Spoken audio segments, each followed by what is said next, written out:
नमस्कार दोस्तों, आज की इस वीडियो में आपको बताऊंगा प्रायिकता। क्लास 10th का बोर्ड एग्जाम में पूछा गया सवाल है, कह रहा है एक पासे की एक फेंक में विषम संख्या नहीं आने की प्रायिकता क्या है।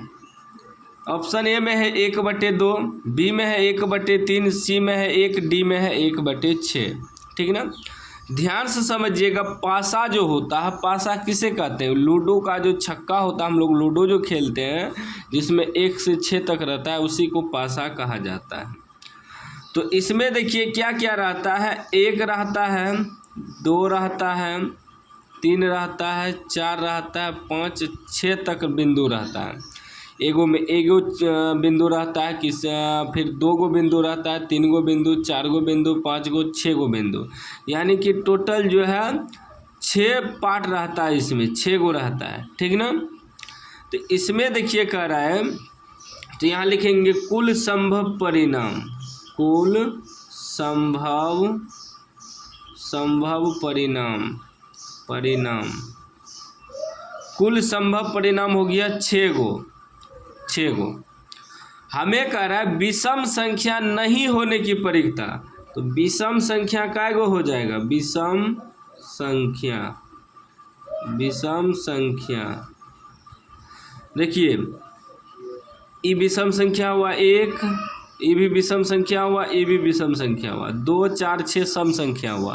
तो विषम संख्या 1, 2, 3 गो हो गया। अब हमें टोटल परिणाम भी मालूम हो गया और विषम संख्या भी मालूम हो गया। अब निकालेंगे प्रायिकता। यहाँ लिखेंगे विषम संख्या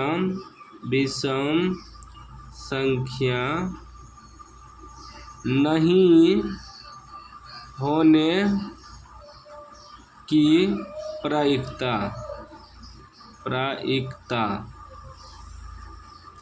विषम संख्या नहीं होने की प्रायिकता।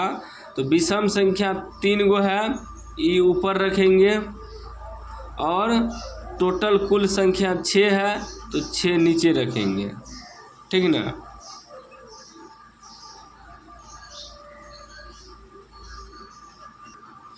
एक चीज़ यह भी ध्यान में रखिएगा, कह रहा है विषम संख्या नहीं होने की प्रायिकता मतलब सम संख्या होने की प्रायिकता निकालना है।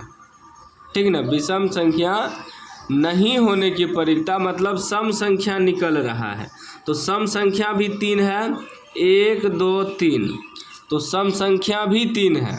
और विषम संख्या नहीं होने की प्रायिकता मतलब सम संख्या का प्रायिकता निकल रहा है। ठीक ना। तो ये हो जाएगा 3/6, 3 एका 3, 3 दूनी 6, यानी 1/2 निकलेगा। 1/2 जो है इसका आंसर हो जाएगा। ऑप्शन ए राइट आंसर हो जाएगा, 1/2। विषम संख्या नहीं होने की प्रायिकता मतलब सम संख्या होने की प्रायिकता निकल रहा है। ठीक ना। क्योंकि इसमें अब सम संख्या ही बचा ना, उसी का प्रायिकता निकला। 1/2 आंसर हो जाएगा। वीडियो अच्छा लगा हो तो लाइक कर दीजिए, चैनल को सब्सक्राइब कर दीजिए और घंटी को दबा के ऑल कर दीजिए।